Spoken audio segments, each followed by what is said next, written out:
Au 12 décembre, courant au village Ebemese, à près de 15 km du chef-lieu du département de l'Anvong, dans la province de Logoué-Vindo, une partie de la route nationale 4 a cédé sous l'effet des intempéries menaçant de couper cette région du reste du pays. Instruit par le président de la transition, le ministre des Travaux publics a effectué une descente de terrain. Cyril Bertrand Galiko et Michel John Bodigan. C'est dans sa tenue militaire cette fois que le général de division, ministre des Travaux publics Flavien Zengi-Nzundu, a tenu à affronter la route, secteur aujourd'hui sous les feux de projecteurs à cause des éboulements et des érosions de tout genre menaçant de couper certaines régions du territoire au reste du pays.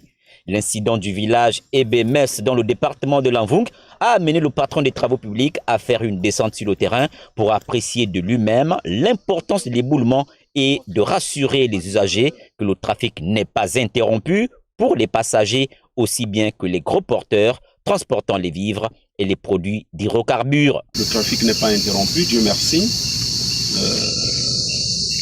On dévie sur le côté droit pour permettre le maintien du trafic. Et il y a une entreprise donc qui est déjà là, l'entreprise est là. Elle va résoudre le problème. Elle prend sur le côté droit en regardant vers Makoko pour donner plus d'espace pour cette déviation.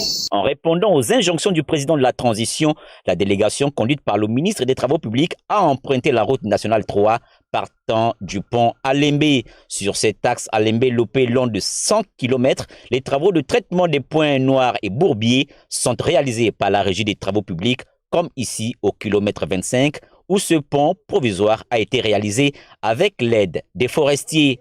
Au PK 43, ce sont ces buses qui sont appelées à être changées avant d'arriver au pont Ngolo, limite entre le Moyen-Ogooué et l'Ogooué.